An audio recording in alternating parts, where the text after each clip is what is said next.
Welcome guys to my another YouTube video. In this video I will show you what is my thought process when I create a homebrew item. And let me begin. First, here is some table that I like to use when I create homebrew item. And basically this table gave me information what type of effects one item can have. Uh, Usually, all classes beside Artificer can only have three items that request attunement. And because of this, I like to put one offensive item, one defensive item, and one utility item. Also, I like to create items that will basically develop through levels, through campaign, that they will like increase their strength, gain additional effects. And those effects, basically, I like to divide them into three categories uh, based on how much fun this effect is. One, like most boring, is passive effect, and this passive effect could be very powerful, and you could add it later on in campaign, um, based on like higher level when this effect is more proper. Let me say this item passive effect could be like on each hit target receive like additional 3d6 radiant damage and reduce target AC by 1. So this is very powerful passive effect, but it's boring. It's powerful but boring. The another category is cool effect or new spell. Usually, when it comes to cool effects, uh, there is like three things that you can add, like chance on hit. Maybe item have like chance on hit to put a bleed on the target or put a poison on the target. Basically, let me say each time you successfully manage to hit the enemy, you roll 1d6, and on 6 or maybe on 5 and 6 you put a bleed on target. This is like a chance on hit effects. Then this something else could be like a recharge, basically something similar uh, with dragons. The monsters have dragon breath attack, and each time on the start of their turn you roll 1d6, and on 5 and 6 this ability will recharge. So it's something similar you can put on the items. And then there is another cool effect that I like to use, but this is mostly on for higher levels when the players get used to the mechanics of their class and stuff, especially if they are new players. It's called spender and charger mechanics. Basically, let me say that he play, for example, with barbarian. Uh, you can have like maybe curiosity points, and maybe on each successful attack you gain one curiosity point, and then like uh, with 3 points you can use some kind of homebrew ability. With 5, some more powerful. With 7, even more powerful. So you gain like idea to even more to give players something to addition to his class that will increase how fun this class is to play. And what about new spells? Usually I like to give only to martial classes. Why? Because spellcasters already have a lot of spells, and on their turn they have variety of different things what to do. Like for example, should they um, single target burst or AoE damage, or crowd control, single target AoE crowd control, buffing, debuffing, healing. That they have a lot of different options, but martial art classes usually don't. Usually just auto attack. But there is some exceptions. For example, Battle Master Fighter have like a battle maneuvers to add to the their stuff. But usually they don't have so much things to do. So this is I usually like to give only to martial classes, so that at their own turn that they have like additional options to use and not just auto attack. For example, barbarian on level 1, barbarian on level 20, the only difference is that he have one more attack. So basically, from gameplay perspective, level 1 barbarian will on his turn bonus action rage action attack once, and on level 20 bonus action rage and attack it twice. So it's kind of boring, but if you gave him like additional things that he can do through the homebrew item, that will increase the fun of the class. And then the additional thing is reaction. So usually players, if it's not their turns, uh, like basically it's boring to them and they like to wait until they got a turn. And so basically by adding additional reaction things that they can do outside of their turn, it will increase the dynamic of the class and increase how much fun is to play this class. And you need to always think about uh, what is proper to this class. For example, you can put something if your player is cleric, for example. If your ally that is 30 feet from you, his health is if it's reduced on 0, you can use your reaction and cast a healing word. Okay, you need to use spell slots and stuff, but this is how you can increase dynamic of the class. So when we create this item that will have like a 3 additional effects, uh, how I have approached it. There is a simple and more complicated approach. Simple approach is to not have in first act not have magical items at all, because they are in first act nobodies and they need to earn their reputation. So you don't want to give them magical items like at the start of act 2, then you will start to giving them magical items. At act 2 you game them items with just one of those effects, then on act 3 second effect, and on act 4 a third effect, and this is how you can develop the item through it. And then we have like a more complicated approach. Basically at the end of the act 1, so for the last adventure for act 1, adventure for level 4, you can then give them some item that have this one of those magical effects, but it need to have some drawback, because without it it's kind of powerful for this level zone. And basically, let me give you an example. Maybe the blacksmith that you manage to help him during the campaign, he will offer you, let me say, a shield that he received from his father. This is like a family value, but this shield is like very important. Just, like he wants you to give you as a gift for helping him, like maybe save his daughter or something like this. And this shield can be like have this like maybe curse. Let me say that the effect of the shield is equal to your constitution modifier. You can in one day, like before the long rest, you can when you receive the damage, then you can use this ability to take a half of the damage. This, and maybe if your constitution modifier is like +2 or +3, you can two or three times use this effect.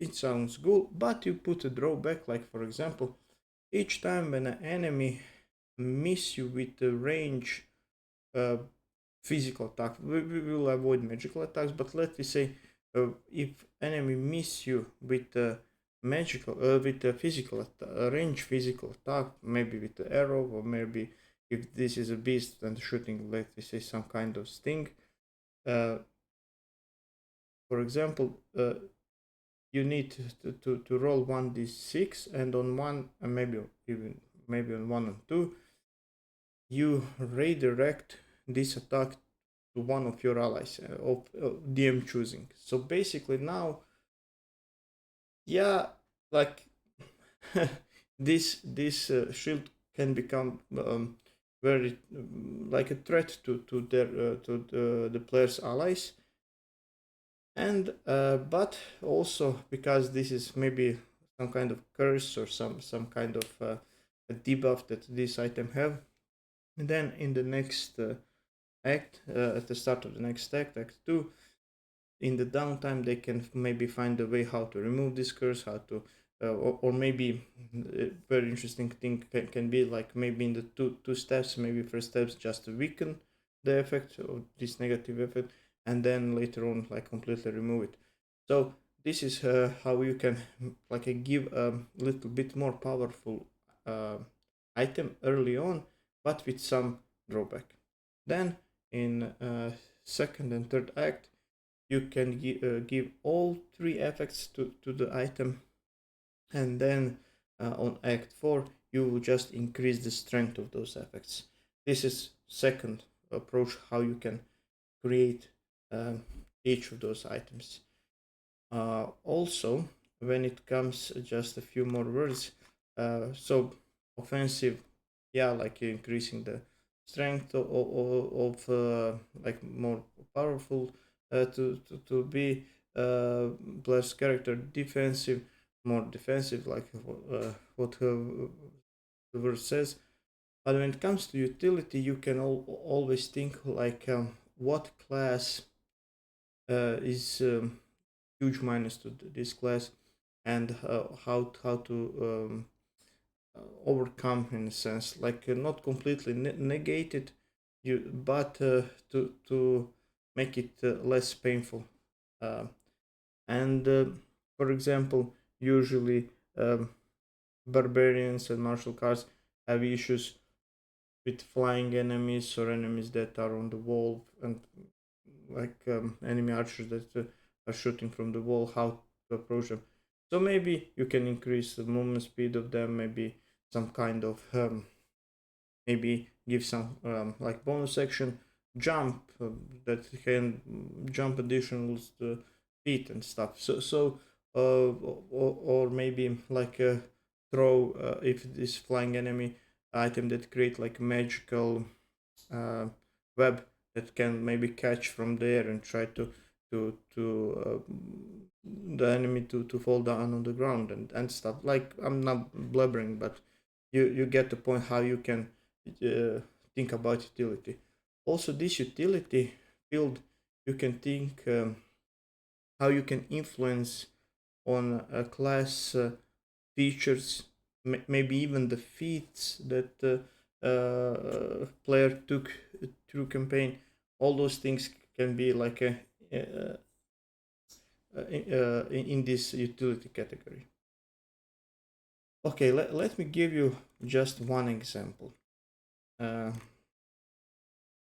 Okay, you guys can be even more creative than me, but I just will show this example. I will use Great Axe as example that I want to, for example, give my barbarian. So we can give some description. Great Axe of the fallen archdevil, and this archdevil was only one who managed to rule 4 out of 7 circles of the hell before he got killed. And now some, but in the Forgotten Realms, there is no such a thing. Well, it's your world. You are DM. You can make whatever you want, and so and to be like what could be also additional fun.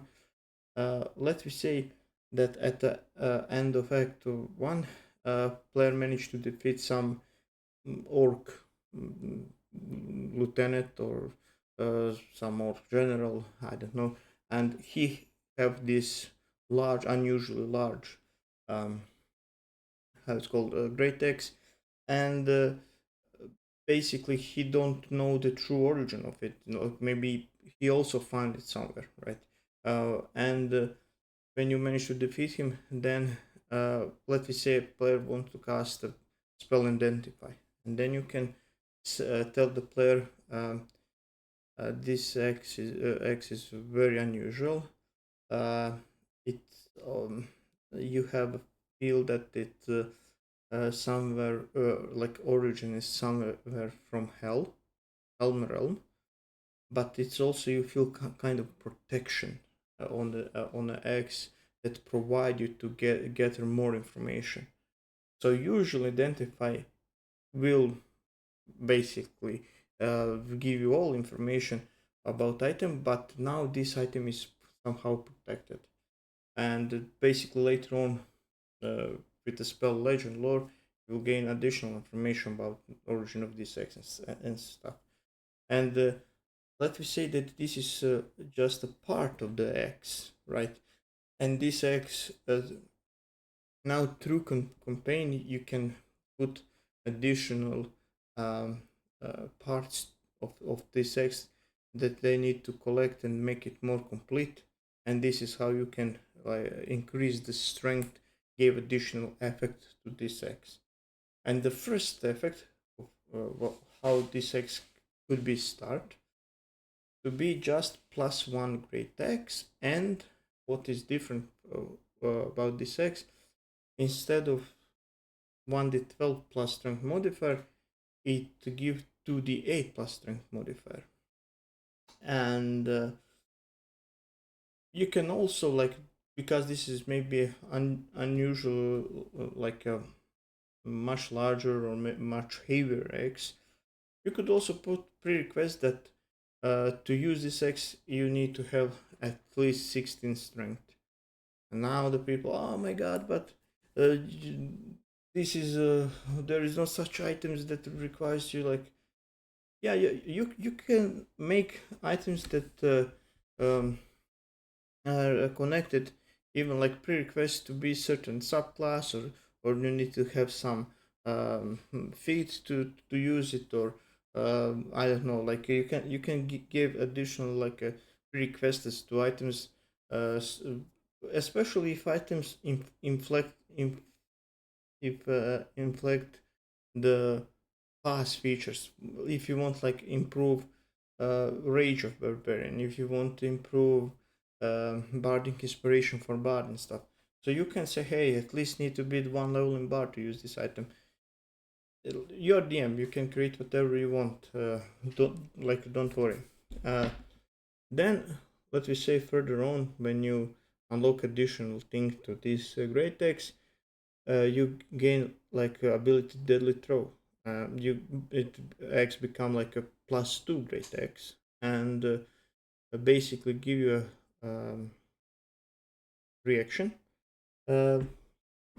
if the target move away from your melee range, or if just bypass through your radius of 15 feet, you can use your reaction and throw the great axe. And basically when you throw, magically appear chain that is attached to your hand and end to the great axe, and try to hit the target, like you roll a ranged weapon attack. If you manage to hit, target takes the damage, but also if the target is large size or smaller, then it need to make a strength saving throw, and if targets fail, then you pull him towards you, almost like a scorpion from Mortal Kombat, like get over here. And then like a last thing that you can like unlock with the XX may be this Hellfire Rat, and basically you gave now your player additional action.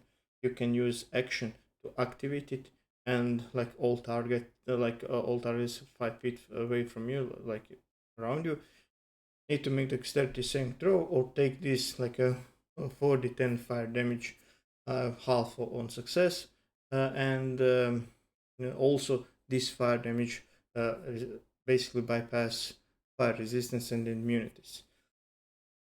Why 4010? Okay, we don't want to be stronger than auto attack, because like auto attack is more like a single target burst option. Now we want to give him like additional AoE option, or like maybe in fights with there is a let me say larger number of weaker enemies, so that he can use to have like a AoE option in his arsenal. And someone who are listening to this can say, but DM, this sounds so powerful. This is this balance. Like, don't worry about balance. The official game is not balanced. If you just compare like College of Lore Bard with some kind of Sorlocks, Sorsladins, multi-class of this, it's way different in power. Like official classes are not balanced, and it's not important because this is not a PvP game. So this is D&D. It's more like a tool for storytelling, and if your players can have a fun, why not increase the strength of them? Also, guess see the things from the a better perspective. Like now, because the players are more powerful, you can use more powerful enemies. Instead of fighting one dragon, they can fight two dragons, right? Because now they can handle that because of those items. Also, you can, if you think that this item is too powerful, you can always, depends on the level. Maybe you gave this item too early. Let's say on level 12 you gave this item. You can always make that this item become unstable, crack, like cracks appears, and this item then become less powerful. But later on through campaign, they will find a way how to fix those cracks and stuff, and make it again powerful like it was before. So um, yeah, don't worry, you can always change, adapt the things. But this is basically how what I using when I'm creating some kind of item. I always think about those things, like, is this item is more offensive, defensive, maybe some utility things, and also how much fun this effect will be for my player. Will it in fact like a dynamic of the combat? Will give some additional spell? Maybe this is just a passive effect, so how much fun will I provide to my player? And also I always think about this to this item to grow with the player through the campaign, and basically the players can unlock additional things that this item will provide through the campaign. Okay guys, thank you for watching this video. I hope this video is informative to you. I hope that maybe it will be inspirational to you, and that you will come up with amazing homebrew items for your players also. Goodbye.